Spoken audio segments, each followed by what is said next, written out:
NutriCast.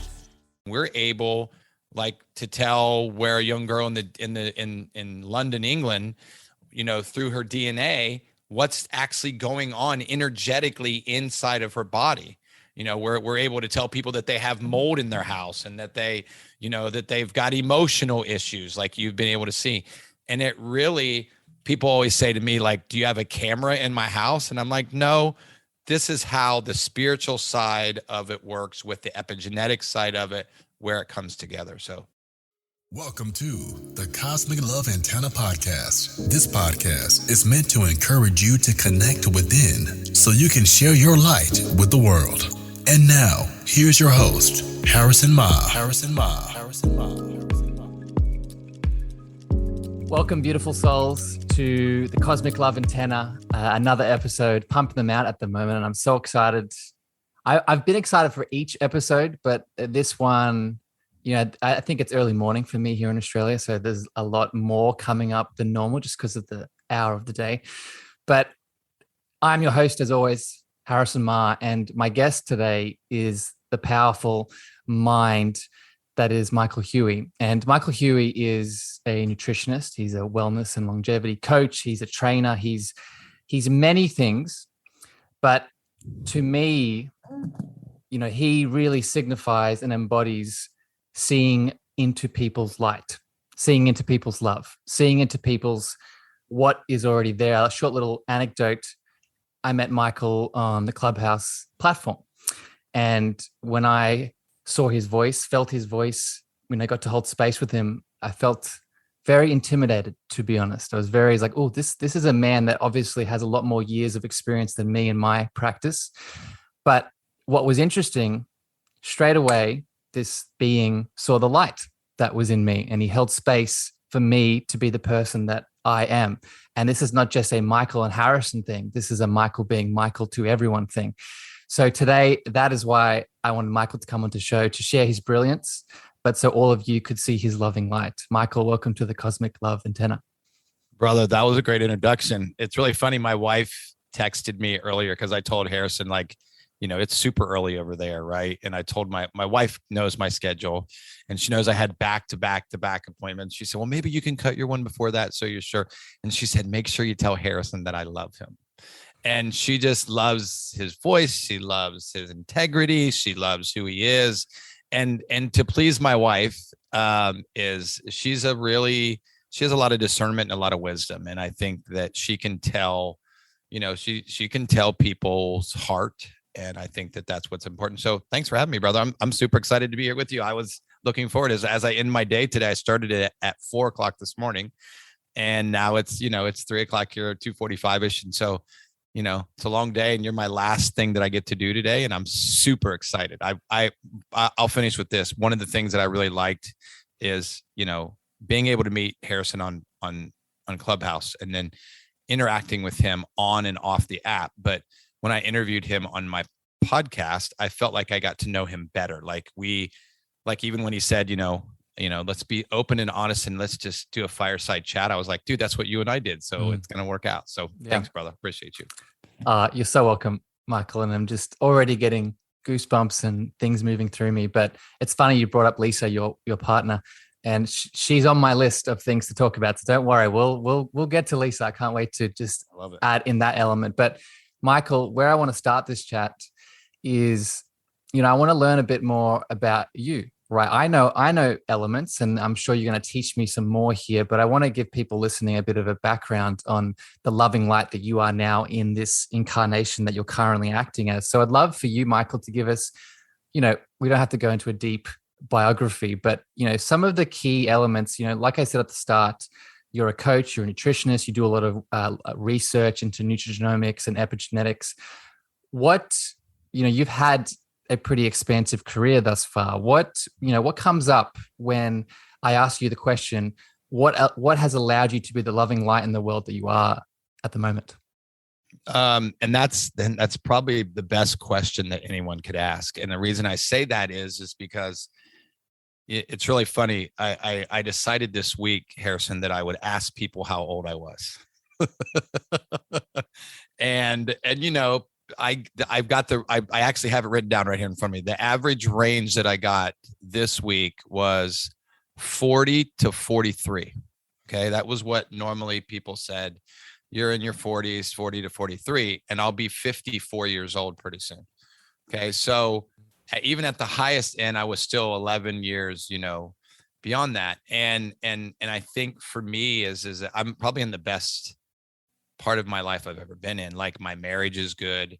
I shared with Harrison, I got sick for the first time in 23 years before the start of this. And I had all these expectations of what the beginning of 2022 was going to be like. And then it changed, but God really met me in the midst of that and sustained me in a way that I never thought could happen. And I really embraced what he was doing. And my wife always says, sometimes you have to slow down to speed up. And I never thought that it would be the way that it happened, but it's made me a better friend. It's, I've made more money in the first 2 months, in the year, just not even really getting started with the things that I have coming. I've signed a couple speaking engagements at big masterminds, one of them being next week for my friend Mike. And my wife loves me more than she's ever loved me. She told me today when she left than before. And we've been in the 28th of this month, we'll be married 14 years, which is fantastic. It's been fantastic. And so, yeah, for me, Harrison, I feel like the best days of my life are ahead of me. And I think it's because of the peace that God has presented to me and the direction to not just be this is how I would end it. I would say, I had a really awesome dream that I shared with you a while back, and now it's kind of been manifested in my life.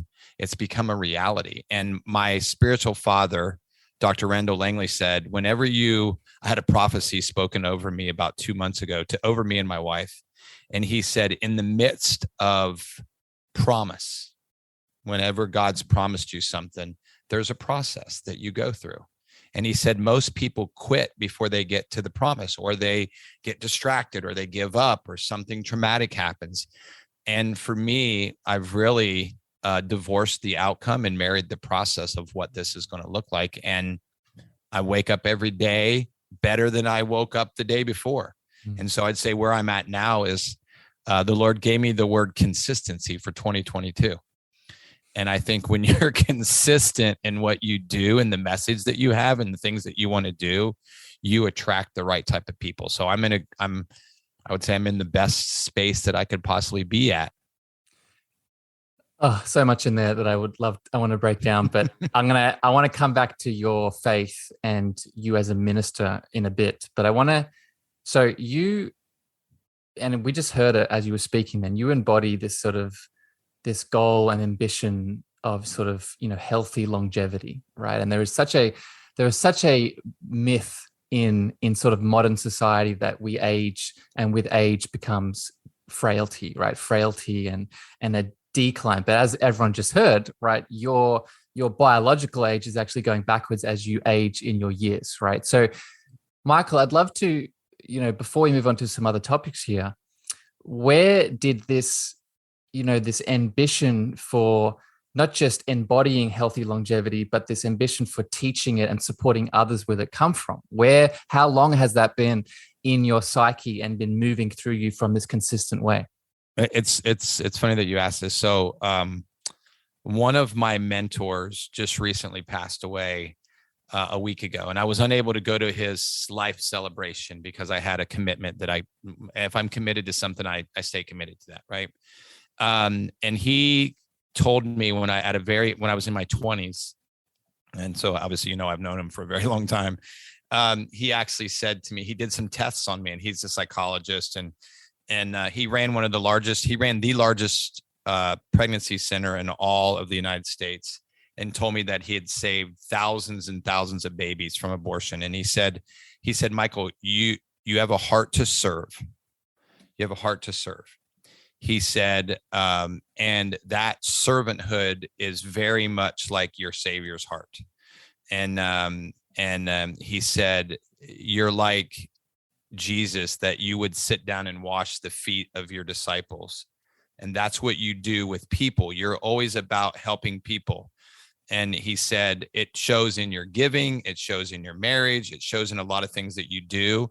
And so for me, Harrison, I've really learned that, and even just looking at, things that I've went through, being told I'd never graduate from high school and never go to college, and then doing all of those and then getting nominated for a PhD, and just all those little things that I did, it allowed me to know that I could be those things. And I've heard you speak on, I've spoken things that the Bible says to speak things as not as though they are. And then we just push away those limiting beliefs. Right.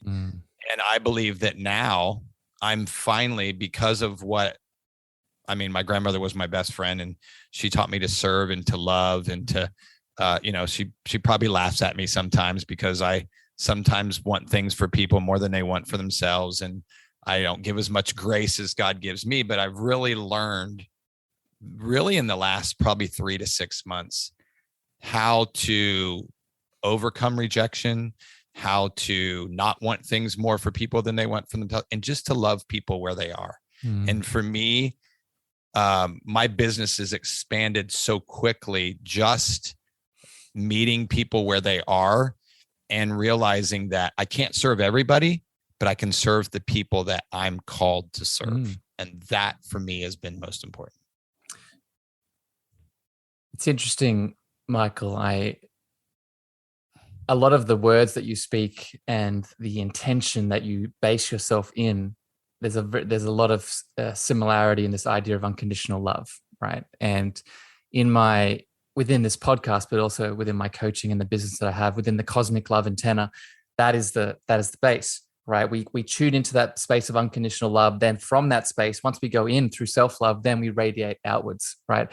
Then we attract, right? Whether it be the clients into our lives that we can serve best, as you were saying, whether it be our relationships with intimate partners, much like your wife, whether it be through friends and collaborations, right? It's interesting. Like I said at the start of the podcast, when we first met, we met through Clubhouse, and we met through a platform that emphasizes the expression of love through the voice, right? It's very easy. If anyone's ever used Clubhouse before, it's very easy to realize when someone is speaking, or feel is the right word, feel when someone is speaking from a space of love and authenticity, and when they're not, right? And 100%. And Michael, you do a really good job with sort of, in my opinion, you do a really good job with centering in that space of unconditional love and then projecting that love and light outwards, right? And that's what attracts, right? That attracts 100%. What you deserve. Michael, I want to switch gears here a little bit to one of your sort of specialties and, the reasons that people come to see you. And it's nutrigenomics. It's nutrition and nutrigenomics. And I want to add a little twist on this nutrigenomics topic for people that don't know. Maybe you can explain it a bit better than me. But the field and the research and the idea behind nutrigenomics is getting to a really bio-individualized expression of fine-tuning our nutritional expression based off our genetic expression. So you give me my nutritional specialty based off how my genes epigenetically are expressing, right? Absolutely. My question for you, Michael, is do you think there is a spiritual connection here? Do you think there is a spiritual connection between the work, maybe the work that you do, or maybe the work that you see in the field at large, between our nutritional and nutrigenomic health and our spiritual being that we have inside of us? What are your thoughts around that? So it's funny. So one of I don't want to call him a new friend, but our friendship has kind of went to the next level. Him and his wife, she's an actress, a very prominent actress. She gave up her Hollywood career to do Christian films. She did a film a couple years ago. That's how I met her. She did a film called Unplanned, and it was on abortion, and it was on the tearing down of Planned Parenthood. And she played the boss of Planned Parenthood. And it was just fantastic. And that's how we met. And he's a pastor in California, and she's a coach, and so they actually just hired me to do some work for them. And one of the things that I understand is that we're energetic beings, right?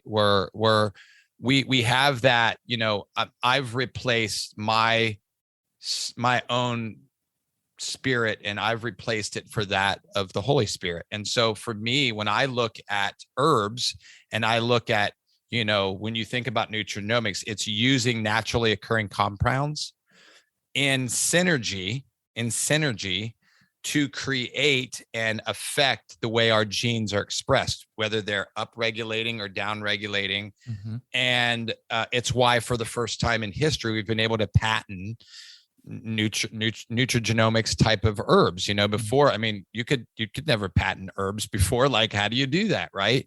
And so when you think about that, now I've realized that there's 60 references in the Bible where God says he'll use the herbs of the field to heal our bodies. And so you have, in my opinion, because I don't believe in coincidence, I believe you asked this question for a reason, you have the manifestation of God's word becoming reality in my life, of something that at 30 years of practice, I finally come across something that actually does what it really intended to do from what I learned scriptural from reading the Bible for 40 some years. Right. And, even just looking at my father at 81 years old and seeing how not only did he get his life right spiritually, but now he's got his life right energetically, right? Both of them combining together. I always say, if you combine those things together, you got praying hands, right? And so you allow that to be, it becomes revelation. And so it's funny, James and Rabia and I and Lisa were on a phone call last night, and it ended up being a 2-hour phone call, which for me, having 2 hours to be refreshed by a friend that called you to hire you, and then you're talking about spiritual things and that type of stuff. So no, it was really good. And that is a confirmation to me that you didn't ask that question by coincidence. We just talked about it last night. And, I do bioenergetic DNA testing where I'm able to read people's bodies. And, I can tell, I just did a read of one before we got through us, and it was crazy. So funny that you say that, Michael, because my next question here that I wanted to ask, and I'm so happy because this is just, when I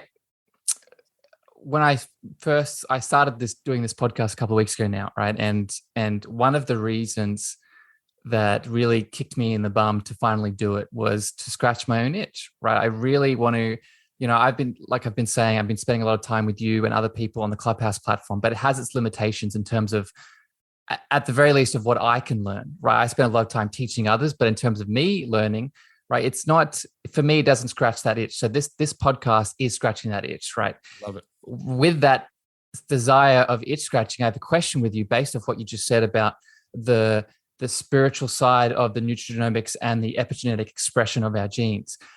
Michael, do you feel that we as individuals, and just so people are aware, I think our spiritual health is like any other side of our holistic health, is that it needs training, it needs awareness, it needs, discipline and would you say consistency, right?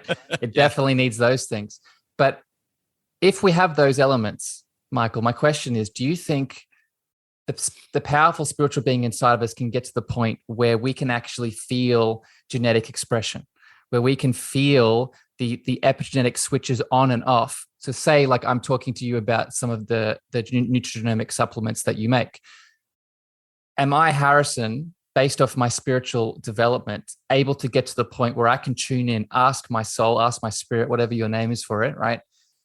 Is that something I need right now? Is that switch on? Thus, I need this pathway to be enhanced. What are your thoughts? Yeah, no, that's a great question. And for me, I look at that as an extended tool, right? Like another tool, like James and I last night, we used this. He said something. He said, Mike, I've been watching you for like 2 years now.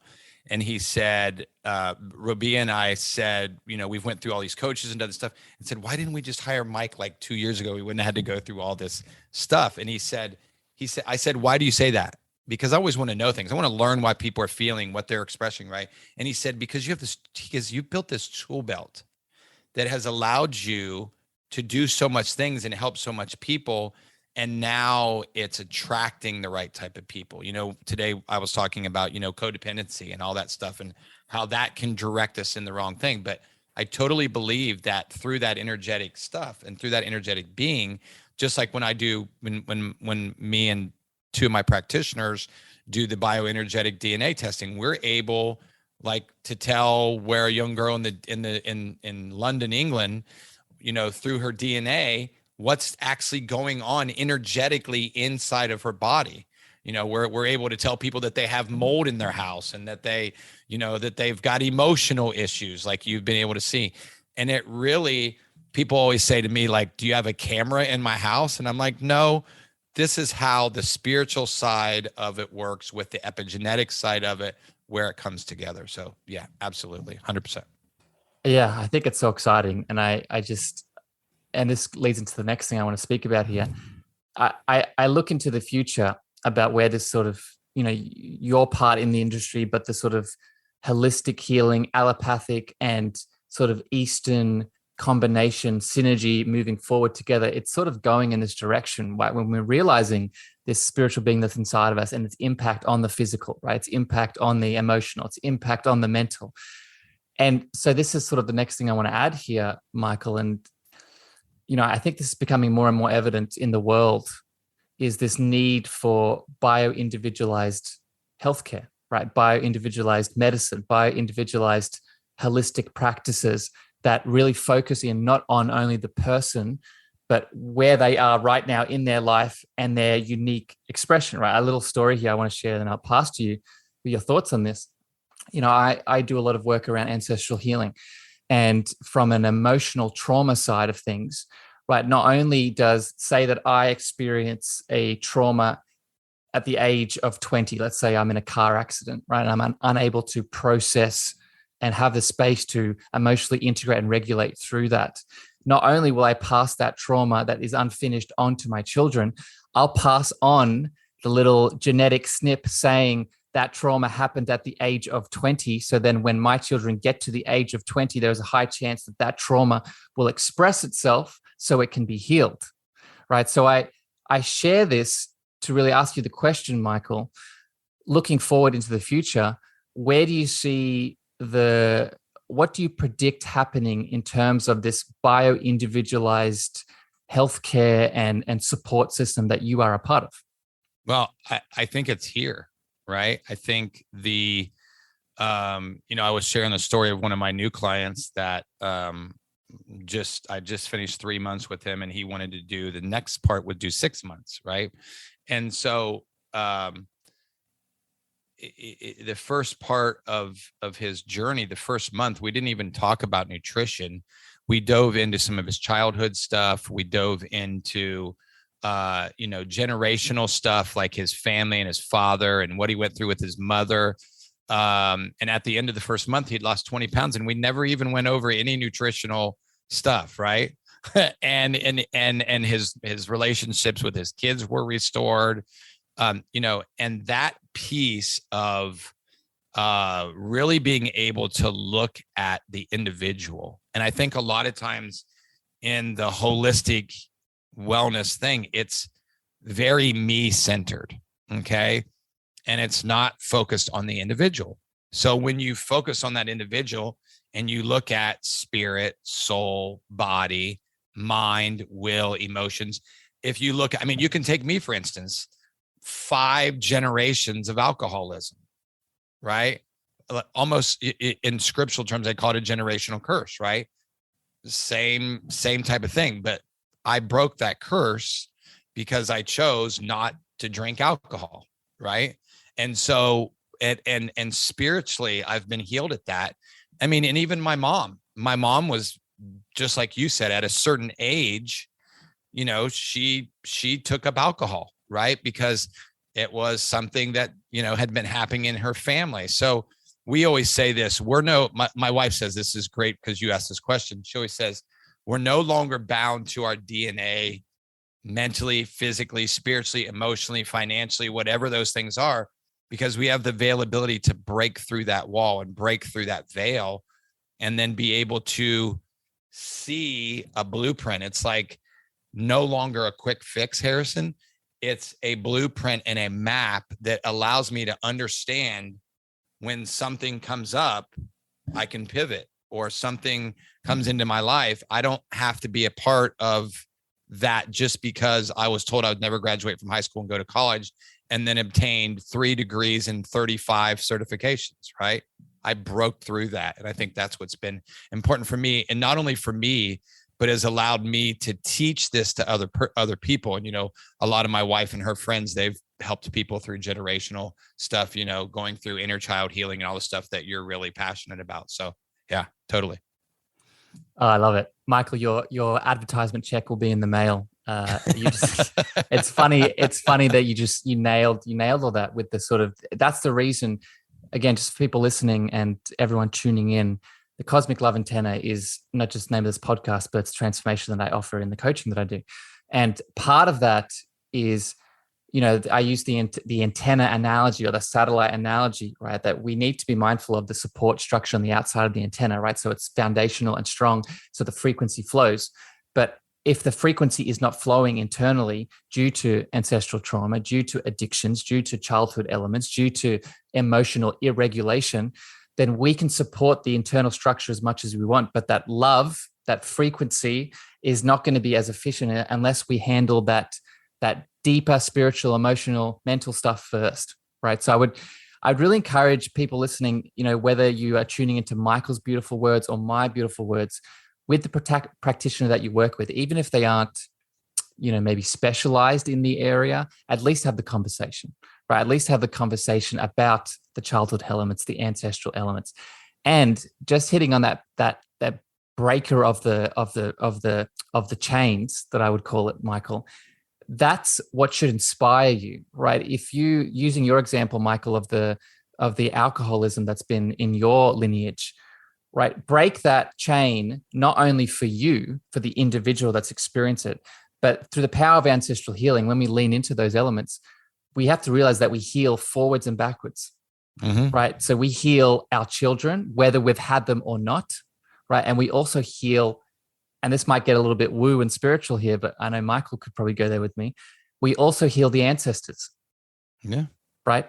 That are always there with us, right? They're there with us all the time, right? They're there supporting us. And if we can lean into these painful elements that are passed on, they're going to double down, right? Would anything come up? I see. Around well, that? I see. It's really funny. I just experienced this with my mom, and my mom had traumatic brain injury, and so I had to make some rough decisions, at certain times in my life with my mom, where I just had to be that source, right? And I have watched it. I've watched, I've said to her, I don't receive what you're going through, and I break these chains that you said it. I break these chains and these bondages. I'm experiencing it, and I'm so glad that we had this talk, because there's a client of mine that I'm going to talk to you about a little bit that, has been through some PTSD trauma, and doesn't really have a spiritual background, but has went through some nightmares and some trauma stuff like that. And I've been using some of this work, and it seems to be working. And so I think when we really acknowledge, I always say, lights and stands and stuff have 3 legs. And if one of those legs is not working, it falls down, right? And so when we have a spirit, soul, and body, mind, will, and emotions, and we're able to combine those things back to even to think like the Nutrigenomics and to combine them in synergy and work in synergy, it evolves into something that, like God says, I know the plans that I have you is for to prosper you, to give you a hope and a future, right? And then it expands upon that to have revelation and understanding and healing and freedom and deliverance that comes through that process. Like I said before, anytime there's a promise to get to where you're going, there's always a process that you go through. And I think that brings healing in that process. I love it, Michael. I love you very much. Thank you for just going down these rabbit holes with me. I want to, as I promised, I want to come back to Lisa. I want to speak to Lisa here in a second through you, right? And the context I want to view it through here is, if anyone is listening to the podcast that's heard your voice before, Michael, maybe they've listened to your beautiful He Fluence podcast where you talk to other people and you spread your voice and your message to the world, they probably most likely would have heard the love that you share about your beautiful partner. And my question here to sort of, wrap everything in, we've been talking a bit about relationships here. We've been talking about our relationships with our inner child a little bit. We've been talking about our relationship with our ancestors, our relationships with the clients. My question for you, my friend, because I know that you can deeply speak to this, where do you feel the impact of our intimate relationships, so us with our partners, our wives, our husbands, how does that play a role in our awakening, our healing journey, right? Whether we are a practitioner like yourself or whether we are someone who is trying to move through challenges of pain. That's so good. I believe in the value of how God created us, right? And it's so funny you brought this up. So Lisa and I had a pyramid that we looked at this weekend, and it was God, our spouse, and then our family, and then our businesses and everything else. And then it showed another pyramid where all of those things were over here, and then a little pyramid was over here with God. And so it separated him by himself. And for me, what made me different is the intimacy in my relationship with God has allowed me to have a different intimate relationship with my spouse. In conjunction, it's allowed me to not be attached to the negative anymore. It's imagined me to be attached to the positive. It's allowed me to feel younger. It's allowed me to have a different perspective on relationships, forgiveness. I mean, Harrison, there's many peer-reviewed researches that I've read lately about the effects of unforgiveness in breast cancer. Like, you look at all of these emotional things that people go through.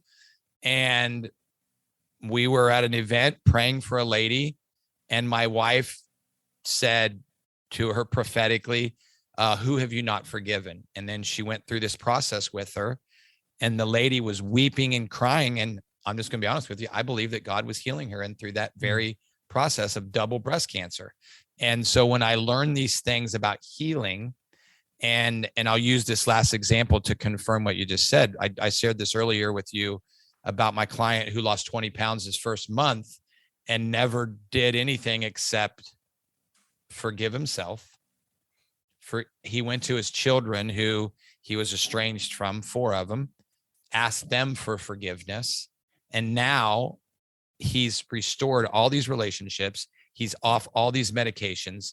He's begun to give himself the availability to go back to church, to build community. His businesses are thriving. So one aspect of that forgiveness and that inner healing that we talk about, that you talk about all the time, has affected, it's been a domino effect. I saw a new show on the other day about where you touch one domino and it takes off this massive thing, right?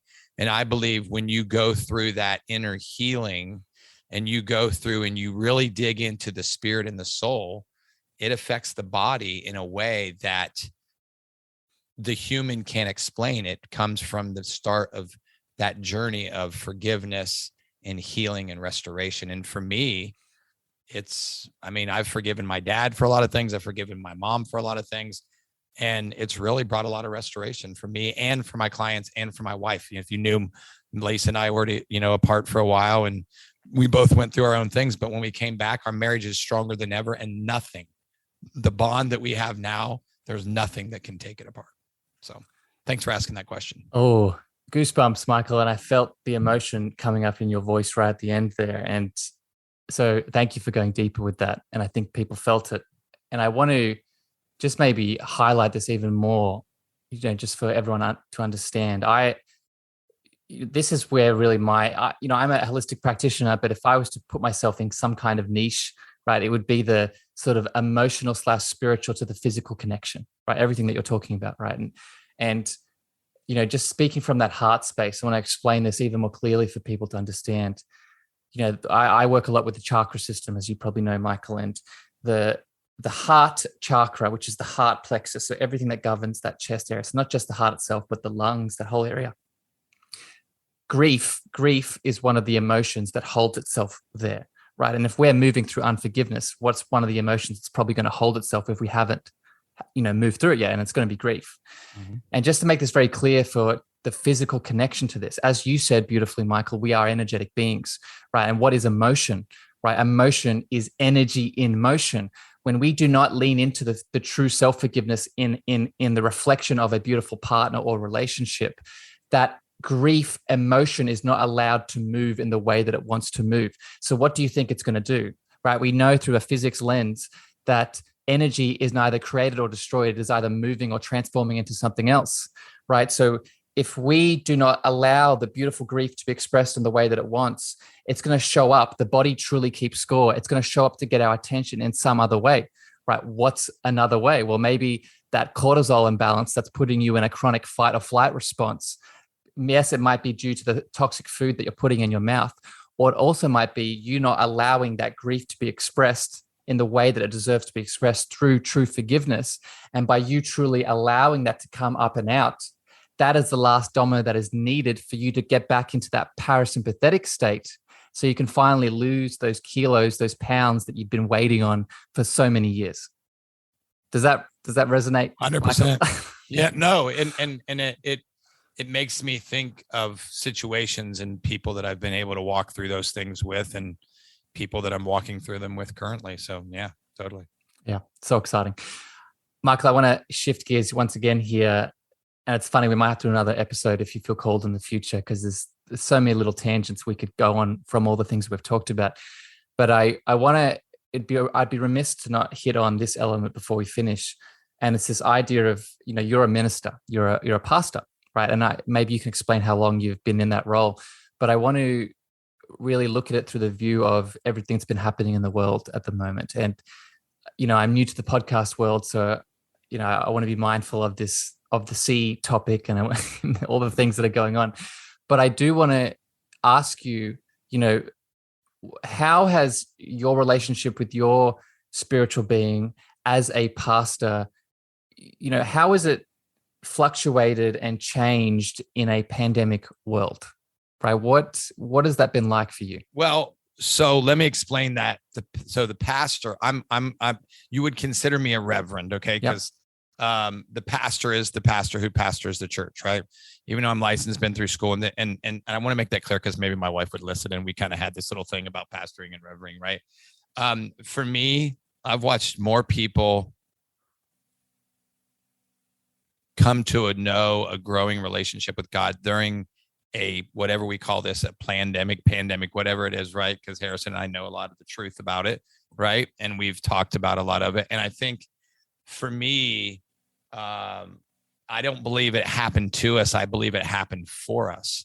And if you read the book of Revelation, it's a very manifestation of what God planned and it said would happen way before the foundation of the world was even created, right? And it says that all things were created by him and for him, right? Not to him, right? So I don't believe, wherever you are, whether you're in Australia or whether you're in the UK or whatever, that it's the reason why I never put my faith and trust in man. My pastor is my friend, but he's still a human. He's not God. And for me, the Bible says you'll know the truth and the truth will set you free. And when I have discernment and wisdom about what's going on in our nation and in our culture and in our country, and in the world for that much, I can look at it through the eyes of God and not through the eyes of man. And I don't have to live in fear, which I believe, going back to what we were talking about earlier, that fear has destroyed people. It's caused people to be sick. It's caused people to, make decisions to do things that they normally wouldn't do, whether it's get vaccinated or whatever that may be.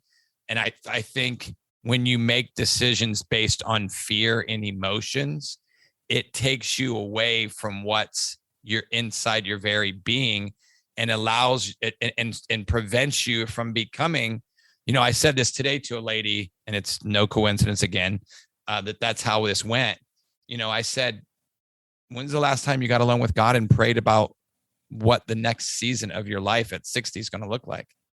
And she said, I have to, because she goes, my mom's about to pass away. Her mom was in a hospice, and she had just lost a pet, which, we talked about grief. And I think a lot of times, a lot of those things allow us to experience things that we normally wouldn't experience if we would have not got to experience them. Right. And so now we're using those as fear and grief and all this stuff, when God says he didn't give us that. He gave us a spirit of power, love, and a sound mind. Right. And as you talk about it, really, God says to love your neighbor as yourself. Right. And the greatest of all is love. Right. And you've always embodied that and spoke that, because once you get back to the center of what love truly is, all of that fear and doubt and worry and all of that stuff begins to fade away.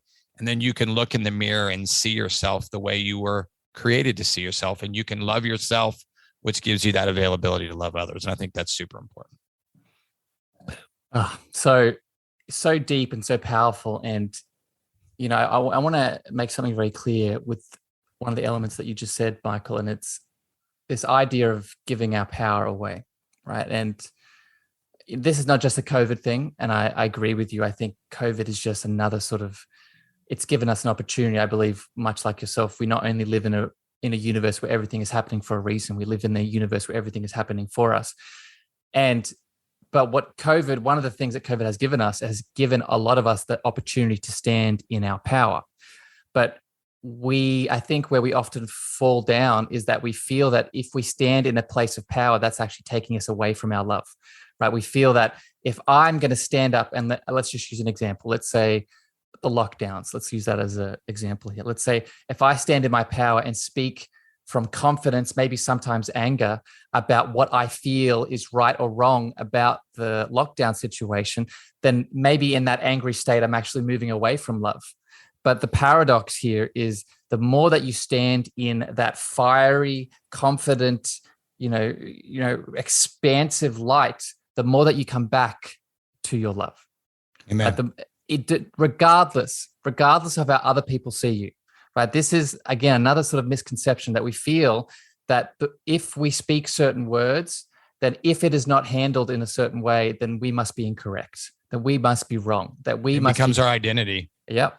And our identity, we can't, a lot of the times, Harrison, when I tell people to look at themselves in the mirror and see themselves the way God sees them, and see themselves healed and whole, and picture themselves their ultimate self, that there's a good friend of mine who's a pastor, and he preaches on identity. And he said, once your identity becomes hidden in the love of God and who God created you to be, that love expounds outward and inward. Yeah. Right. And you attract the right type of people, you keep the wrong type of people out, and then you're able to focus more on what's that identity, and that's you becoming who God created you to be. And so it's so important. So important. I love it. And last thing here, then I want to wrap up with a certain question and give you a space to speak about your love, Michael. But that attraction doesn't just apply to people, right? It applies to your healing journey too, right? This is sort of something that I teach in the Cosmic Love Antenna, is that we attract what we deserve to be. And when we're in that loving state, if I'm moving through a pain, right? If I've had injuries of some kind, if I embody that love, I start to attract the places, situations, and things that I'm going to need for that healing to become manifested in the way that I deserve, right? So yep. I love it. Michael, before we wrap up here, I have one more question, but before I get to that, I want to give you the space, right? As I've been doing with all my guests here, you are doing so many beautiful things in the world. So I want to give you a bit of time now to maybe, if something is bubbling up for you that you want to share with people listening about how your love, right? All the things that we've talked about today, what are some of the things that you wish to speak about to maybe promote or share with people listening that they might be interested in what you're doing in the world? It's really funny, when I stepped out of God's permissible will and into God's perfect will, and I relinquished all of the things that I just it's like when the guy riding a horse, when he relinquishes the reins and says, it's not about me, it's about you, God. He, brought things into my life. I did in 2 months, I did 600 religious exemptions, saving over, and all of them have been approved. There's still some out there, but we not had any rejected. We saved over 500 and some people's jobs, and just to think that one course I took for an hour and a half saved hundreds of jobs. And then, now I've booked out all of my one-on-one coaching clients, and we're creating a mastermind for health professionals. And, I'm doing it with some very high profile people. I'm going to have some really amazing people come and speak and teach. But what I think is most important is relationships.